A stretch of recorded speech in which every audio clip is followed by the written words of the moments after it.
Welcome everyone to Diabetic Foot Care Training of Trainers during a pandemic.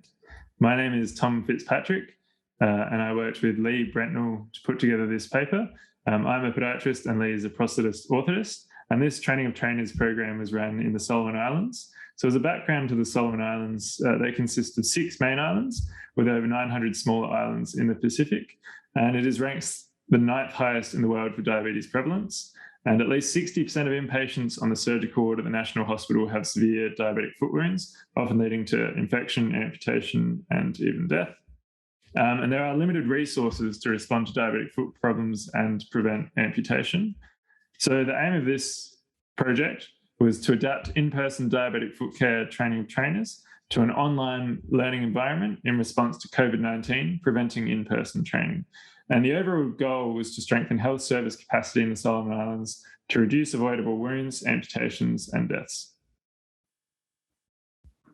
So the training participants consisted of 2 surgical nurses, 2 diabetic foot care nurses, and 1 orthotist.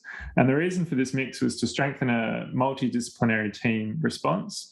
And the participants were provided with electronic tablets, data, and it was free for them to attend.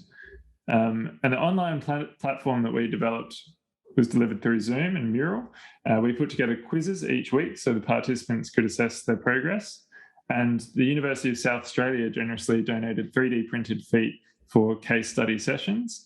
And to give an idea of the videos that we developed as well for the online platform, we basically developed 14, and there were things such as palpating the pulses of the foot, refuel tests, sensation tests, and using a Doppler or ABI test, and so on.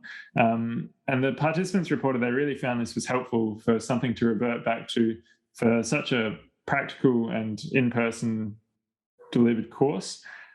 This really helped to build on their practical skills. The course was delivered in 3 parts, the first being wound management, infection control, and offloading. And you can see participants here in that top right photo communicating through Zoom as they worked through the practical. And on the other end, on that bottom photo, we're doing the exact same thing at the same time, just to really guide them through the process.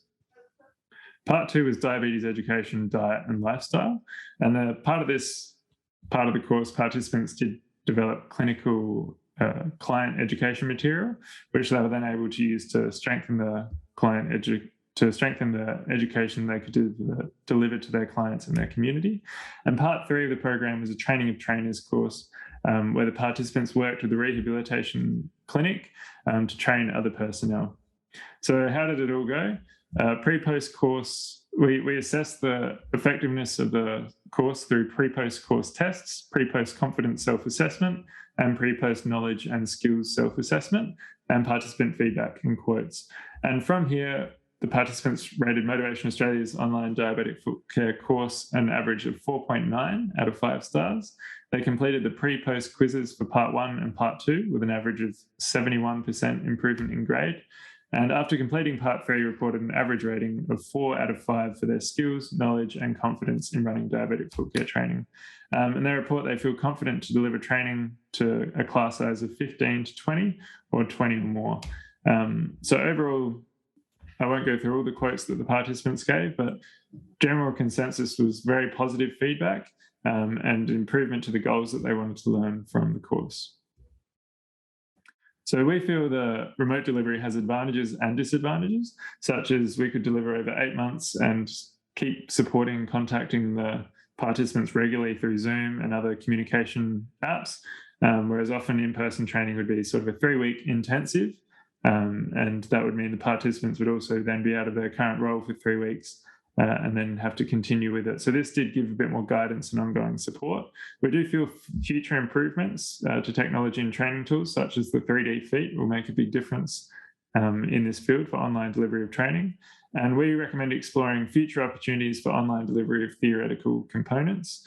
And this must be complemented by in-person practical sessions for new things such as total contact cast shoes or anything that is heavily practical.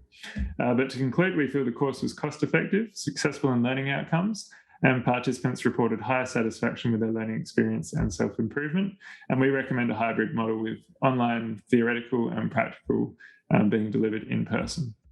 And we'd like to acknowledge our partners, CFLI, ANCP, and the Ministry of Health and Medical Services in the Solomon Islands, along with the University of South Australia Podiatry Clinic and the volunteers involved in this project. And thank you for listening.